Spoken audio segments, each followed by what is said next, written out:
నమస్తే, నా పేరు Shivaji. Welcome to our channel. గ్రామీణ ప్రాంతాల్లో ఒక సామెత ఉంది. అదేంటంటే దొంగలు పడిన 6 నెలలకు కుక్కలు మురిగాయని. అలా తయారయ్యారు ఈ వైఎస్ఆర్సీపీ నాయకులు. తుఫాన్ వచ్చింది, తుఫాన్ వచ్చి వెళ్ళిపోయింది, సహాయక కార్యక్రమాలు అయిపోయింది, వాళ్ళకి ఇస్తానన్నటువంటి ఆ బియ్యం కావచ్చు, నిత్యావసర సరుకులు కావచ్చు, అది అయిపోయింది. అది ఎంత డ్యామేజ్ జరిగిందని కేంద్ర ప్రభుత్వకు నివేదిక తయారు చేసి ఇవ్వడం జరిగింది. వాళ్ళు రేపో ఎల్లుండికో ఆ డబ్బులు కూడా ఇవ్వబోతున్నారు. ఇప్పుడు వచ్చి జగన్మోహన్ రెడ్డి గారు హడావిడి చేశారు. సరే, వస్తే వచ్చారు.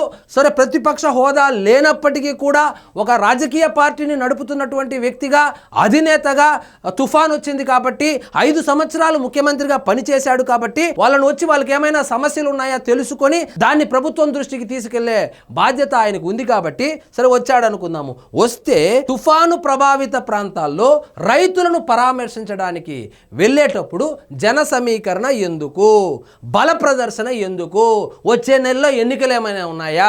లేవు కదా. ఆయన పరామర్శ అంటే ఎలా ఉండాలంటే, ఎక్కడెక్కడైతే పంట పొలాలు నాశనం అయిపోయాయో ఈ తుఫాను దెబ్బకు అక్కడికి వెళ్ళి రైతులతో మాట్లాడాలి, రైతులను అడగాలి. అడిగి ఎంత పంట నష్టమైంది, మీకు సహాయక చర్యలు అందాయా, లేకపోతే మీకు ఇంకేమైనా పెండింగ్ ఉందా, నన్ను ఏమైనా డిమాండ్ చేయమంటారా? లేదు, సరే వాళ్ళు ఇవ్వరు, నేను అడిగినా కూడా ఇవ్వరంటే ఇదిగో నా దగ్గర ఉంది, ఒక్కొక్క రైతుకు 1000 రూపాయలు, 2000 రూపాయలు, 5000 రూపాయలు ఇస్తానని చెప్పేది పోయి ఈయన వచ్చిందనే బల ప్రదర్శన చేసుకొని మొత్తం మచిలీపట్నం పార్లమెంటు పరిధిలో మొత్తం నియోజకవర్గాల నుంచి ఎవరెవరైతే ఉన్నారో, ఆ ఇన్ఛార్జీలు ఎవరైతే ఉన్నారో వాళ్ళందరినీ జన సమీకరణ చేయమని బల ప్రదర్శనకు దిగాడు. ఆ షో కూడా ఏమైందంటే అట్టర్ ఫ్లాప్ అయింది. మొన్న పవన్ కళ్యాణ్ గారు అక్కడెక్కడో వరి పొలంలో దిగి పరిశీలిస్తా అంటే ఆ ఫోటో ఎక్కడి నుంచి వచ్చింది, కెమెరామ్యాన్ ఎక్కడి నుంచి వచ్చారని చెప్పి వీళ్ళు కామెడీ చేశారు. నిన్న మరి ఈ ఫోటో యాడ్ నుంచి వచ్చింది, ఈ వీడియో యాడ్ నుంచి వచ్చింది. సో కెమెరామ్యాన్లు తీసుకెళ్ళి అక్కడ మోకాళ్ళ వరకు ప్యాంటు పైకెత్తి ఆ ఫోటో తీపిచ్చి దాన్ని సోషల్ మీడియాలో వైరల్ చేసుకున్నారు. సో జన సమీకరణ చేసుకొని చూడండి, జగన్మోహన్ రెడ్డి గారు కేవలం ఓడిపోయారు కానీ ఆ జనాల గుండెల్లో ఇంకా నిలిచే ఉన్నాడు. నేను ఉంటే ఇది జరిగేది కాదు. ఇదే డైలాగు సేమ్ సోదే చెప్పెళ్ళాడు. అంతా షో. రైతుల కష్టాలను గాలి కొదిలేసిన వైఎస్ జగన్ విజయవాడ మచిలీపట్నం జాతీయ రహదారి 65పై రోడ్ షో. తుఫాను బాధితులను పరామర్శించడానికి వెళ్ళేటువంటి వ్యక్తి రోడ్ షో ఎందుకు చేయాలా? రైతులను కదా పరామర్శించాలా?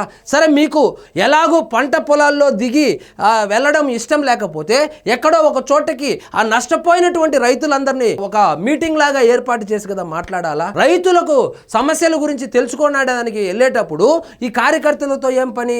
సో మొత్తం బల ప్రదర్శనగా దిగి మొత్తం గబ్బు అయింది. నిన్న ఆయా నియోజకవర్గాల్లో వైసీపీ ఇన్ఛార్జీల బల ప్రదర్శన.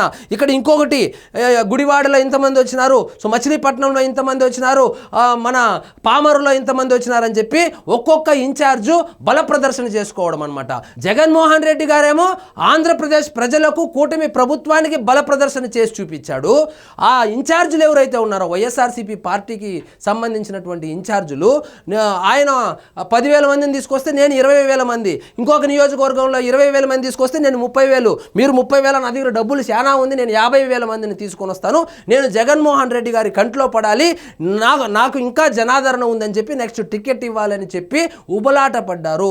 ఉబలాట పడి పోటీలు పడి మరి జన సమీకరణ చేశారు. ఎందుకు చేస్తారో తెలీదు. ఇదే కాదు, ఎక్కడికి వెళ్ళినా, పెళ్లికి వెళ్ళినా బల ప్రదర్శనే, ఎవరైనా చనిపోతే పరామర్శకి వెళ్ళినా బల ప్రదర్శనే. ఆయన అక్కడ బెంగళూరు నుంచి విజయవాడకు వచ్చి, విజయవాడ నుంచి ఆ తాడేపల్లి ఆయన ఇంటికి వెళ్ళేటప్పుడు బల ప్రదర్శన, ర్యాలీలే, బల ప్రదర్శనలు, ర్యాలీలే. గత 16 నెలలుగా ఆయన చేస్తా ఉండే పనే ఇదే అన్నమాట. మధ్యాహ్నం వరకే అనుమతి, అయినా రాత్రి వరకు పర్యటన. సిఐపై మాజీ ఎమ్మెల్యే కైలే అనిల్ కుమార్ వాగ్వాదం, దుర్భాషలు.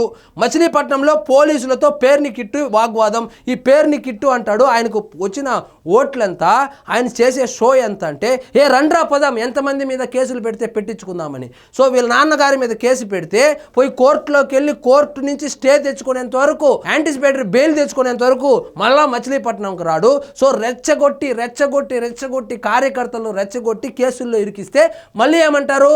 సో రాజకీయ కక్షలో భాగంగా మాకు వస్తున్నటువంటి జనాదరణ చూసి ఓర్చుకోలేకుండా కేసులు పెట్టారని మళ్ళా బిల్డప్ ఇస్తాడు. జగన్ అన్న రప్పా రప్పా అంటూ కార్యకర్తలు నినాదాలు. అక్కడ వచ్చినటువంటి కార్యక్రమం ఏంది? మధ్యలో రప్పా రప్పా ఎందుకు వచ్చింది? వీళ్ళు మారరు, వీళ్ళ గురించి ఎంత తక్కువ మాట్లాడుకుంటే అంత మంచిది. మొత్తానికి జగన్మోహన్ రెడ్డి గారు బల ప్రదర్శన చేయడానికి నిన్న తుఫాను ప్రభావిత ప్రాంతాల్లో పర్యటించడము, రోడ్ షో చేయడము, బల ప్రదర్శన చేయడము, తిరిగి మళ్ళీ బెంగళూరుకి వెళ్ళిపోవడం కూడా జరిగిపోయింది. సో ఇదండి ఈరోజు మన టాపిక్. మీకు ఈ వీడియో నచ్చినట్లయితే లైక్ చేయండి, షేర్ చేయండి, ఛానల్ మాత్రం సబ్స్క్రైబ్ చేసుకోవడం మర్చిపోవద్దు.